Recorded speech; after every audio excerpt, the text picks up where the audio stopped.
Hello, everybody. Welcome to DC Time. I'm Dean. I'm Chris. Thanks for joining us. As you can see, we're in a different setup here. I just come by Chris's house. I was today had the experience of serving or potentially being picked for a jury. So I had jury duty today. I did not get picked. I was in the jury pool. Never got up to the box to where I could potentially be picked as one of the jurors. But I was there it took 4 hours, I think, before the jury was selected out of about a pool of 50. So it got down, there was only a few of us left that hadn't been talked to or asked direct questions. But we heard all the questions and all the reasonings and all the things from the court. It was a fascinating experience. Chris has had the experience serving on jury. I did too, 15 years ago, served on a jury. Didn't remember how extensive this part of the process was, just picking the jury. But that's what I've been doing. Then I raced over here to get this show in today. That's why I got this shirt on. I'm not just starting to dress up now. He's snazzied up a little bit. Had my business court attire on today. Thought to go to the courthouse. But anyway, it was a fascinating experience. A lot of things there today. It talked about beyond a reasonable doubt, trying to describe some of these things, define some of these concepts that may be different for all of us. Like Chris and I today, we might judge something. His reasonable doubt about a particular thing might be a little different than my reasonable doubt, or different levels. Discussed a lot of that today, which is fascinating. Discussed can you be fair and impartial? Can you make a decision based on this set of rules or this set of information that we're giving you? So just as Chris and I is talking about our journey and our history together and talking about scripture and things we're learning. So a lot of those things were pinging off how I think of scripture. Yeah. Can I be, and can I do that as we're going and learning about scripture? Do my life experiences affect how I believe certain things? Well, of course it does. We was talking about that today at the courtroom. All of our life experiences has an effect on us. Nothing wrong with any of these things. Yeah. Sometimes you feel like, I might be biased towards something. It's just an experience. But can you be fair and reasonable, things like that? Anyway, I said all that just to say I'm happy to be at a point to where I'm doing better at just trusting that the spirit of things, that small voice within that would let me know, okay, that's right. That's good. That brings me peace, what I'm learning from scripture. Instead of trusting, like I think I was more wired to where, if you present a really good case, you're a lot smarter than me. It didn't take a lot to find out a lot of people that have a lot more knowledge than me, and they present a really good case. I might have been, I don't know if I might have been prone to accepting talked into things, and I didn't even realize that. So now there's something within that even when at times it's like, well, it seems like this is what this verse is saying, but I'm comfortable. Well, I might have doubts about that. So I might relook at that, or I may put that on the shelf. I'm going to get back to that. Yeah. I'm just throwing that out there just based today's experience. Chris is going to bring us a show today. He's got a word to bring us. We're going to talk about that. I just wanted to share that little tidbit of when we're talking about bias and life experiences, things like that. I appreciate that. The whole time you're talking about that, I'm thinking of first of all, the word I'm bringing today, and then also you said maybe 15 years ago you served on a jury, and then if you think about the information that was shared with you 15 years ago at that, the expectation, everything, the listening to the lawyers, the judges, and then today, you're a different person than you were 15 years ago. Right. And everything we've been in for the past 30 years, this progression, it makes sense to me that stuff hits your ear maybe a little different. And these things last week we talked about them being transforming, and they transform our the way in which we Right. see and receive this stuff. The word I'm talking about today was progress.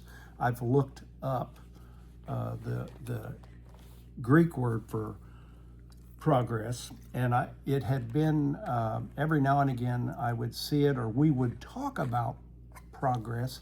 And it's funny how in a culture or in a specific time a word could have a good connotation or a bad connotation to it.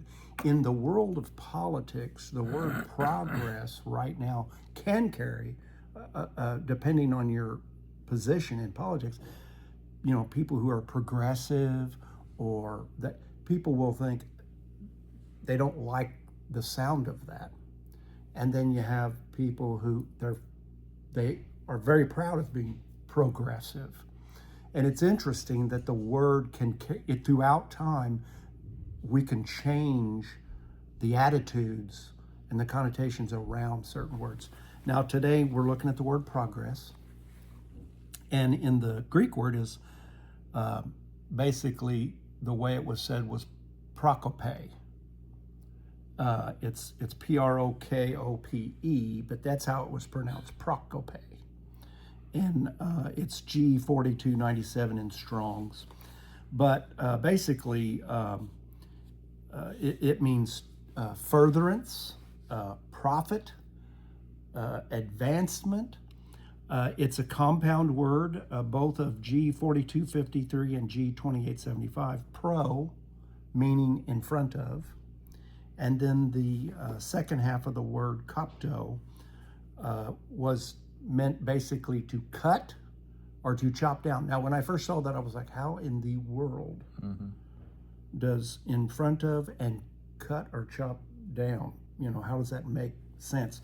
Further on, it says properly advanced, or literally advancement by chopping down whatever impedes progress to Right. to something. Chopping something down, getting it out of your way, removing barriers, removing obstacles.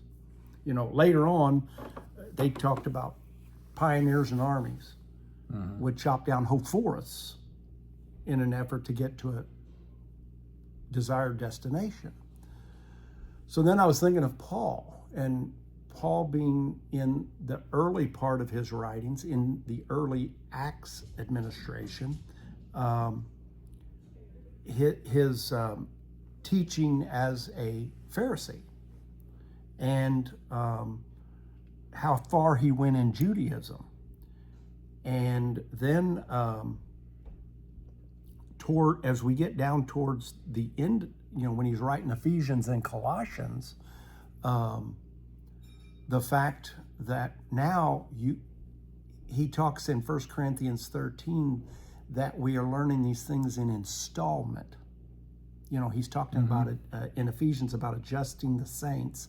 We go all the way back into 1 Corinthians 13, and in I don't need to read it, but it's these things came to us in installments, and once maturity was attained, that installment is discarded.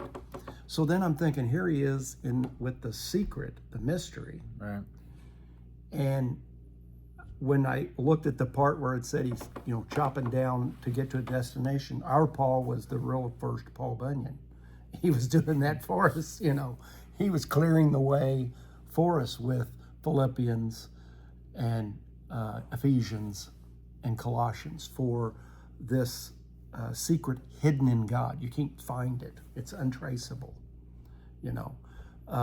So it was interesting that progress was this, how it's put together, in front of and chopped down, and it's always worth your time to look some of this stuff up. It's interesting how it's laid out. And then when you go back, and we have 3 scriptures that I pulled where the word progress is said. And so I'll go to Philippians here. Or do you have Philippians up? Either one, whatever you want to go through, whichever one. Okay. You're going to go to 1 Timothy 4:15. All right. In Philippians, the first chapter, I'm going to read verse 12 and then verse 25. be mindful of what we just shared about the word progress. Now I am intending you to know, brethren, that my affairs have rather come to be for the progress of the evangel. 25 is, and having this confidence, I am aware that I shall be remaining and shall be abiding with you all for your progress and joy of faith. And the minute I read that, I thought of, everybody's measure of faith there. He is there for the joy of your faith, and the progress of it. Again, that speaks to it's given to you in measure. And here we're talking about it progressing. And you've got 1 Timothy 4:15. Yep, 1 Timothy, on these things meditate. In these be that your progress may be apparent to all. Attend to yourself and to the teaching. Yeah. I like that. Yeah. Just that to Timothy, that your progress Right. here is in a really good light. Like I said, these things Chris is talking about in that word, it can bring all kinds of different thoughts to our brains about clearing the field and what we're doing and how we're progressing, good or bad type thinkings, but this is all positive. Yeah. And then in these be that your progress be apparent to all, which is Paul's telling Timothy that. Yeah.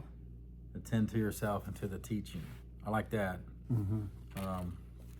I like those thoughts. I love these thoughts about clearing the way and the progress. We talk a lot about all these layers of within this world or within these systems that we could all talk about, and all the layers and weeds it seems like you're trying to get through. It seems like what it takes. You're trying to get through, but man, when you see something, when you get through it, when something hits, you can't not see it. Well, That's what I like about a positive progress. Like, oh, okay, that's it. That is true. Yeah. That sits right with me. It's gone along with our recent teachings when we've been talking about gnosis, knowledge, and epignosis. The realization, the supernatural way in which God opens our eyes to truths, which what you're talking about, it resonates. It comes in.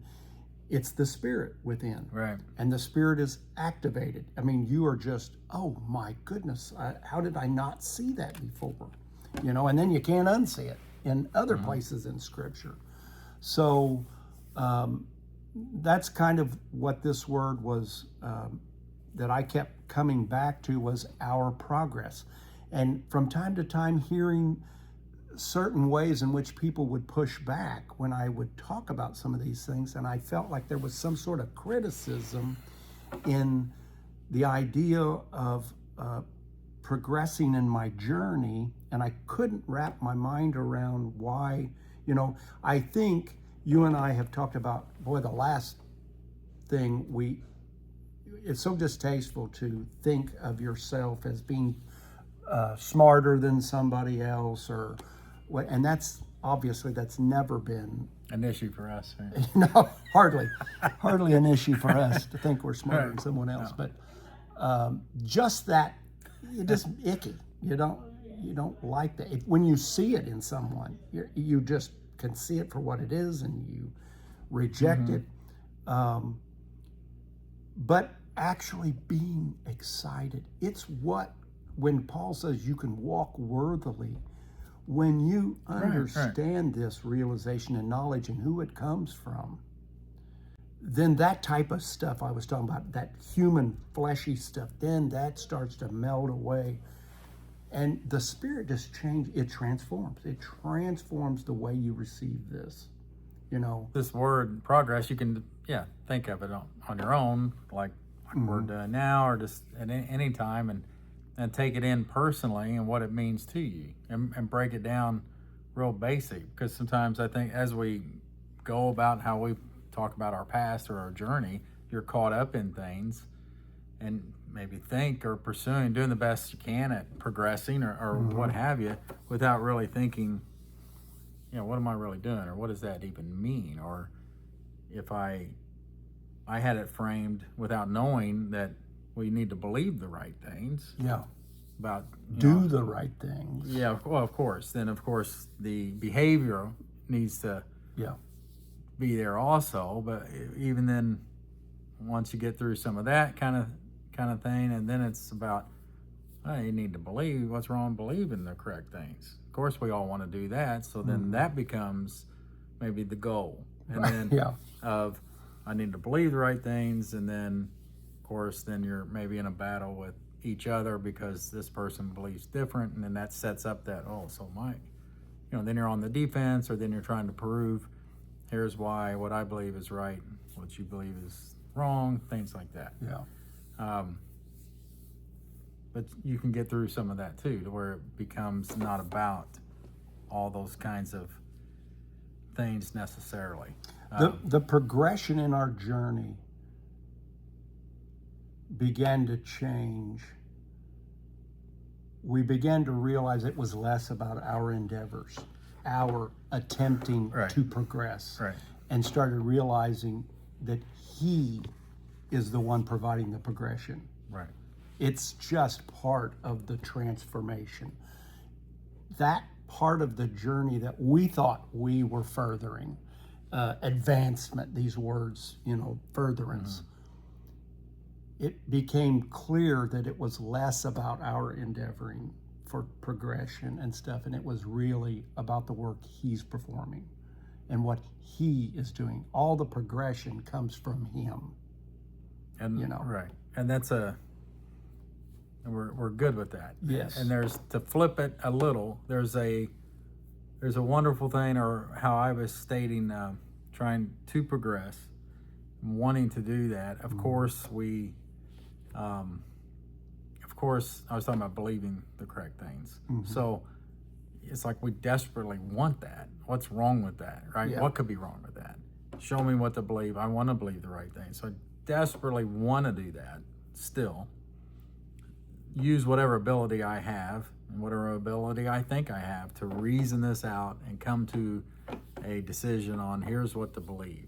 So I desperately want that, but it becomes what Chris is talking about, this transformation into a humbling thing of, I have no chance of correctly believing this wonderful, now to me it's all good though now, Yeah. this wonderful Father and Creator and what He's done for us. Yeah. And He's telling us here in these scriptures, there's so many layers, it's not exactly clear. And you got to weed through a lot of things. What's been done to these scriptures in this world system and all those things, I don't even understand. But you weed through all that, but it's wonderful news. Yeah. And when those things hit, they don't go away. So we're always weeding through They to transform get there. you. Yeah. It's all good to me now. That's why I can say those things where maybe it seems like, or you talked earlier about a little pushback about some things. So I know I could get that too. It's like, I don't know, when we're talking about in this way about believing things, or what's it matter what you believe, or if you believe the wrong thing, what's the big deal? Is that what you're saying? I could get pushback on that. I understand what you're saying. It's so much bigger to me than that. Off camera, before we turn on camera, you said something I really appreciated, and that was knowing when not to say something.